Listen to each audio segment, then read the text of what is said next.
165쪽 요한복음 21장 15절에서 17절까지의 말씀입니다. 제가 봉독합니다. 그들이 조반 먹은 후에 예수께서 시몬 베드로에게 이르시되 요한의 아들 시몬아 네가 이 사람들보다 나를 더 사랑하느냐 하시니 이르되 주님 그러하나이다. 내가 주님을 사랑하는 줄 주님께서 아시나이다. 이르시되 내 어린 양을 먹이라 하시고 또 두 번째 이르시되 요한의 아들 시몬아 네가 나를 사랑하느냐 하시니 이르되 주님 그러하나이다. 내가 주님을 사랑하는 줄 주님께서 아시나이다. 이르시되 내 양을 치라 하시고 세 번째 이르시되 요한의 아들 시몬아 네가 나를 사랑하느냐 하시니 주께서 세 번째 네가 나를 사랑하느냐 하심으로 베드로가 근심하여 이르되 주님 모든 것을 아시오매 내가 주님을 사랑하는 줄을 주님께서 아시나이다. 예수께서 이르시되 내 양을 먹이라. 아멘. 우리 교회 절기로는 오늘이 이제 부활절 마지막 주일입니다. 예수님의 부활절 이후에 우리가 이제 다음 주는 이제 오순절로 지키는데요.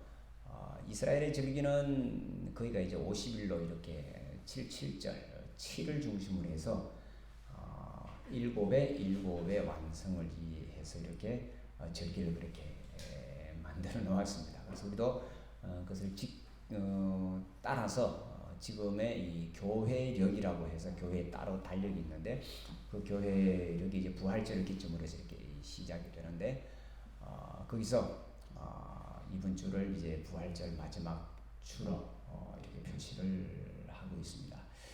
부활절을 지난 지가 한참 지났는데 왜 또 부활에 관한 이야기를 하느냐? 부활은 우리 신앙의 가장 핵심이고 중심이기 때문입니다. 그리고 오늘 우리가 읽은 요한복음 21장은 아주 독특한 성경입니다.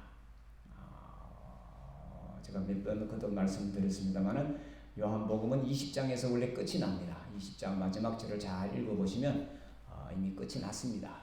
그런데 21장을 다시 새롭게 시작을 합니다. 그래서 우리가 21장이 왜 필요했을까를 이제 학자들이 여러 방면으로 연구를 하면서 이런 대답을 내었습니다. 다름 아닌 베드로를 회복하기 위함이다. 주인공이 베드로입니다. 물론 복음서에 나오는 마태, 마가, 누가, 요한 복음에 가장 많이 등장하는 인물도 베드로입니다.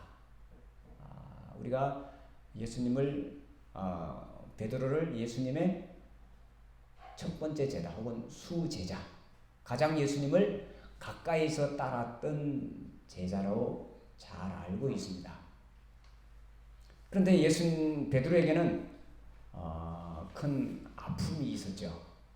바로 예수님의 십자가 현장에 함께 동참하지 못했던 아픔이 있습니다. 그리고 그것이 지금 우리가 생각하면 좀 이상하게 들릴지 모르지만 예수님의 직접적인 제자들 외에 다른 그룹에서 이것을 빌미 삼아서 계속 공격을 해왔습니다. 교회사를 이렇게 잠깐 살펴보면 예루살렘을 중심으로 이루어졌던 예루살렘 교회 공동체가 있었고 또 저쪽 안디옥이나 이제 동방 쪽으로 더 나가서 로마 쪽으로 이렇게 가서 교회를 만들었던 그런 큰 그룹이 있습니다. 자, 이 예루살렘 중심으로 해서 교회를 만들었던 그 그룹은 주로 예수님의 직접적인 제자들이었습니다. 베드로를 비롯해서 안드레, 우리가 사도행전을 보면 사도행전 13장 이 앞에 나오는 것들은 전부 이들의 활동을 기록을 했습니다. 그런데 사도행전 그 후반부로 넘어가면 그 주인공이 바뀌죠. 바로 바울로 혹은 사울이라고 하는 바울로 이제 주도권이 넘어갑니다. 그래서 이들은 예루살렘 중심이 아니라 해외로, 지금으로 치면 이제 해외 선교사의 역할을 합니다. 그래서 로마까지 가서 안디옥이나 에베소나 뭐 갈라디아나 이렇게 쭉 전도 여행을 하면서 교회들을 하나씩 세워 나아갑니다. 그리고 실제적으로 세력은 이 외부에 있는 즉 외국의 교회들이 더 커졌습니다. 더 커지고 자금도 많았고요. 그리고 힘도 더 있었더랬습니다. 물론 박해가 오기 전까지는 그랬습니다. 그런데 이 바울을 비롯한 이분들의 열심이 너무 특출하다 보니 자기들이 예수님의 직접적인, 예수님이 우리를 더 사랑하신다라는 그런 그게 많이 이제 빠졌습니다. 지금도 그렇잖아요. 어디나 열심히 하다 보니까 다른 사람을 자꾸 이렇게 내일 모레 이제 우리가 이제 투표를 하는데 내가 이 구를 위해서, 내가 이 시를 위해서 더 열심히 일하는 사람입니다라고만 이야기하면 참 좋은데, 그죠? 쟤는 못할 거야. 쟤는 무슨 잘못이 있어. 그죠? 지금도 많이 듣잖아요. 똑같은 이야기입니다.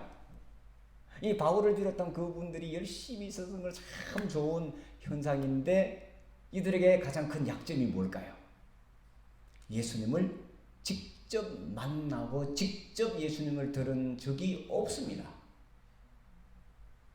그런데 직접 예수님을 따라다녔다는 이 12제자들도 가만히 보니까 별거 아니네 이렇게 이제 이야기를 하는 거죠. 그래서 바울의 이제 글에 보면 이들을 향해서 대놓고 배신자라고 이렇게 표현을 해놓고 있습니다. 다 버리고 떠났다. 한번 잘 찾아보시면 물론 이것은 바울이 직접 이제 쓰는 글이기도 하지만 이 성경은 우리가 그렇잖아요. 제가 성경의 형성사를 또 잠깐 말씀드리면 예수님의 활동이 있었고 그리고 사도 바울을 비롯한 이 사도들의 편지글이 있었고 그 편지글이 모든 사람들이 알려지자 그래서 그 다음에 이제 기록이 된 성경들이 우리가 아는 복음서들이잖아요. 그래서 성경의 마지막 결론은 복음서입니다. 복음서가 중간에 신약의 맨 처음에 기록이 되어 있습니다만은 그 순서적으로 보면 복음서가 맨 마지막에 기록이 되었고 그것도 우리가 지금 보고 있는 요한복음이 요한이 성경이 모든 성경책의 마지막입니다. 그러니까 맨 마지막 결론 중에 또 하나 더 덧붙여서 결론을 드린 게 요한복음 21장이라는 겁니다. 우리가 편지를 쓰다 보면 추신이라는 말이 있죠. 추신. 요즘 편지를 잘 안 쓰죠. 옛날에 뭐 무슨 편지를 쓰다 보면 깜빡했네 하고 이제 추신해가지고 쓰고 아니면 PS 해서 이렇게 만 밑에 하는데 그것은 정말 중요한데 빼먹었다 이런 이야기잖아요. 그래서 요한복음 21장은 바로 이런 부분이다라는 것을 여러분들이 아시면서 보시면 좋습니다.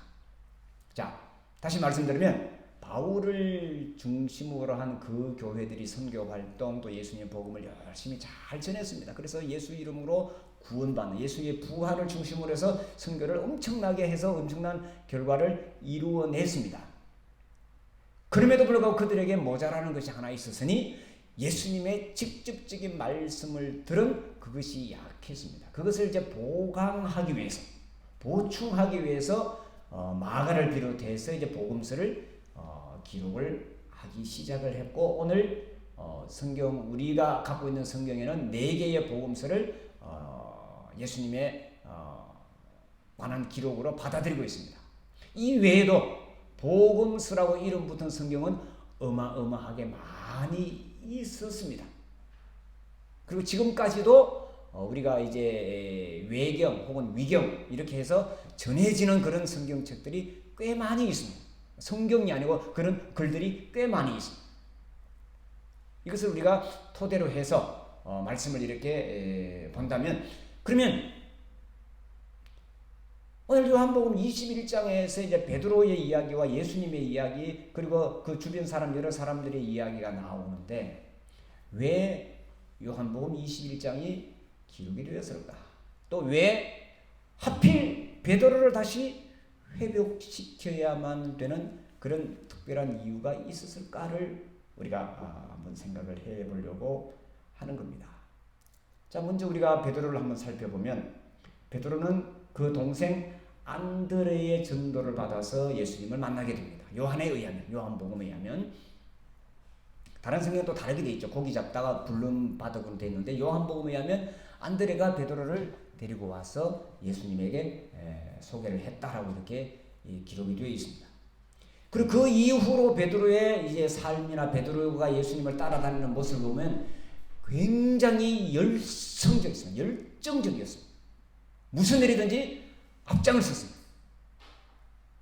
그렇죠? 심지어 베드로는 무리를 걷는 경험도 했습니다.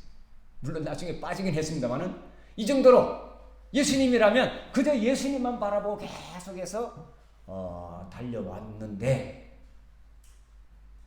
마지막 예루살렘에 올라와서 예루살렘 올라갈 때도 맨 앞장에 섰죠. 그리고 모든 것들을 다 앞장서는 마지막에 예수님께서 겟세마네 동산의 기도와 또 여러 가지 이런저런 사건을 겪으면서 그만 실족을 하고 맙니다. 물론 예수님을 잡으러 온 사람들을 향해서 칼을 빼서 대제사장의 그 종 말고의 귀를 치는 그런 열성까지도 보냈습니다. 그래서 우리가 주님과 함께 죽겠습니다는 그런 고백도 했음에도 불구하고 마지막에는 그 대제사장 안나스의 집에서 뜰에서 신문을 할 그쯤에 그 요종이 묻는 종이 묻는 그 질문에 아니라고 대답을 하고 맙니다. 이 사실이 너무 창피해서 베드로는 얼굴을 들 수가 없었습니다. 자기도 모르게 나온 대답이었을 수도 있고 혹은 무서워서 그렇게 했을 수도 있고 여러 가지 상황이 복잡함에도 하여튼 그 말을 고백한 걸로 인하여서 베드로는 이제 앞에 나서지를 못합니다. 물론 예수님의 빈무덤도 확인을 합니다. 그래서 베드로는 다시 갈릴리로 내려가고 맙니다. 근데 아주 재밌는 것은 마가복음의 예수님의 부활의 그 장면을 보면 부활하신 예수님의 그 마가복음에 이제 처음으로 우리들에게 전해주는 그 모습을 보면 예수님께서 이 여인들에게 하시는 말씀이 갈릴리에서 나를 만나리라 이렇게 말씀을 하셨습니다. 그래서 부활하신 예수님은 어디서 만날 수 있는가? 거기에 대한 우리가 이제 부활절 즈음에서 많은 이제 우리가 말씀을 나누었습니다. 그것은 바로 갈릴리다. 그 갈릴리는 어딘가? 내가 지금 살아있는 이 삶의 현장이다. 내가 살아있고 내가 숨쉬고 내가 일을 터고 내 학교고 내 모든 곳에 하나님이 살아계시는 곳이다. 그 빈무덤 속에 거기서 예수님을 만나는 것이 아니라 내가 있는 그 모든 곳에 예수님이 계시니 그곳에서 예수님을 만날 수 있다라고 우리가 말씀을 나눴습니다. 자, 다시 베드로가 갈릴리 호숫가로 고기를 잡으러 갔습니다. 얼마나 시간이 흘렀는지는 잘 모르겠습니다. 물론 우리가 역사적으로 시간적으로 이렇게 보면 베드로가 이제 우리가 이제 교회 절기로 한 50일 정도 이렇게 하지만 아마도 그보다 시간이 많이 지났을 것 같습니다. 그렇게 생각을 해볼 저는 이제 그렇게 생각을 해봅니다. 그저 고기를 처음 잡으러 갔는데 예수님이 거기서 들룩 나타나신 것이 아니라 일상생활에 돌아와서 이제 일상생활 속에 다시 이렇게 빠져 있는데 이제 고기를 잡고 사는 것도 그렇잖아. 우리가 평생 해왔는 일인데 그 즈음에 예수님을 다시 만나는 겁니다. 잘 이해를 하시면 좋을 것 같아요. 그래서 우리가 예수님을 만나고 우리가 예수님께서 우리에게 허락해 주셨던 그 은혜와 삶을 다시 우리가 회복하는 그것이 어떻게 돌아가는가? 이제 이것도 괜찮구나, 여기도 있을만하구나, 혹은 그 즈음에 예수님께서 다시 우리를 일깨워 주시는 겁니다. 자책과 후회의 시간도 아마 다 지나가 버렸을지도 모르겠습니다. 잊어버렸을 수도 있습니다.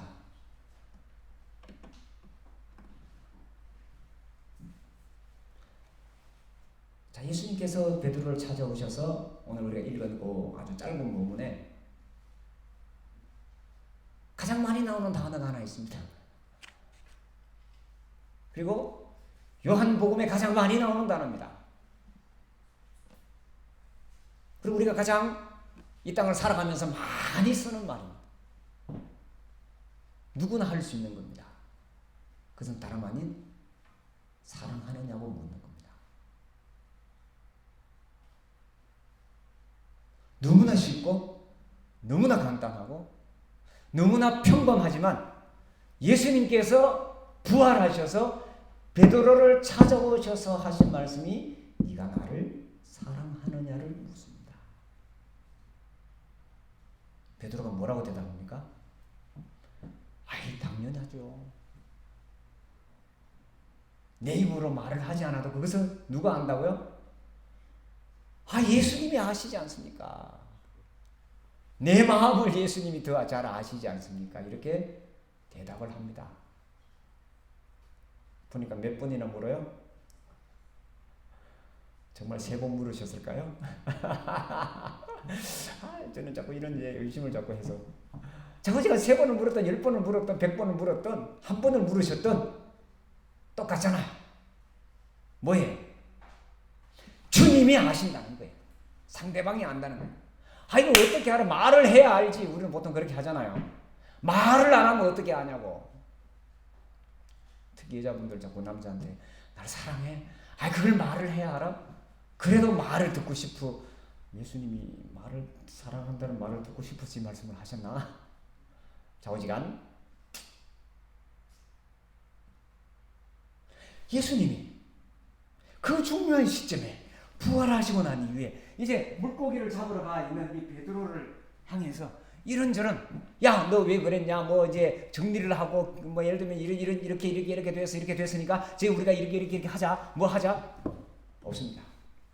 아무것도 없습니다. 그저 네가 날 사랑하느냐? 우리가 예수님을 따라가는 것, 우리가 믿음 생활을 하는 것, 우리가 부활의 확신을 가지는 것, 우리가 영생의 그 은혜를 받고 살아가는 것, 이 모든 것들이 너무나 평범한 가운데 일어나는 것들인 거죠. 갈릴리 일상 속에서. 뒤집어 말하면 이 평범한 가장 간단하고 가장 쉬운 이 속에서 그것을 느끼지 못하면 어느 곳에서도 없다는 겁니다. 이걸 우리가 알아야 됩니다. 하나님의 시간 속에는 소중하고 중요한 것, 이건 하찮은 것 없다는 겁니다. 그게 사랑이란 말입니다. 그게 부활이라는 겁니다. 그게 또한 십자가입니다. 그 뒤에 베드로의 삶을 우리가 너무 잘 알고 있지 않습니까? 베드로가 예수님을 처음 만났을 때 그 열정적인 그 감동과 그 감격으로 예수님을 따라다녔다면 지금 예수님을 다시 만난 이후에는 그저 평범합니다. 물론 3,000명을 회개시키고 뭐 안전병을 일으키고 이런 역사들을 막 일으키는 것들로 나와 있습니다. 그렇지만 더 자세히 살펴보면 없습니다. 그냥 예수님의 이름만 전할 뿐입니다. 예수님의 사랑만 많을 뿐입니다. 예수님에게 들은 그대로 그냥 다시 이야기하는 것으로 끝이 납니다. 그리고 전설로 내려오고 있습니다만 예수님께서 거꾸로 베드로가 거꾸로 십자가에 달려서 예수님의 뒤를 끝까지 따라갔다라고 우리는 알고 있습니다. 코바디스 도미네라는 말을 우리가 다 기억을 하고 있습니다. 물론 영화의 한 장면입니다. 성경에 기록이 없습니다. 그럼에도 불구하고 베드로의 마지막은 이렇게 마지막까지 두려움과 마지막까지 무서움이 있었습니다마는 예수님을 따라갔습니다. 자, 참 인간적이고 어떻게 보면 참 낭만적이기도 하고 참 어리숙하기도 한 베드로입니다.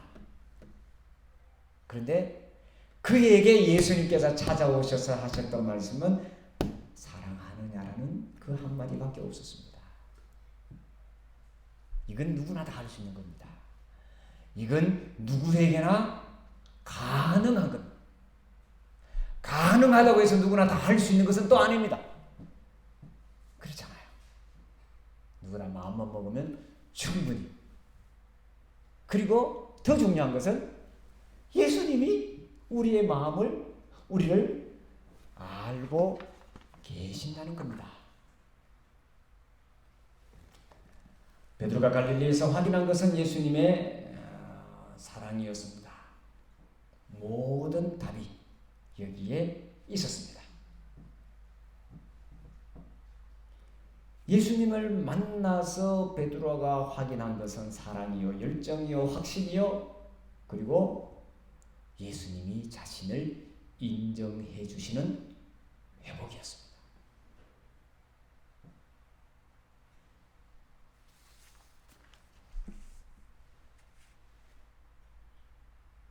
오늘 우리에게도 예수님께서 똑같이 물으십니다.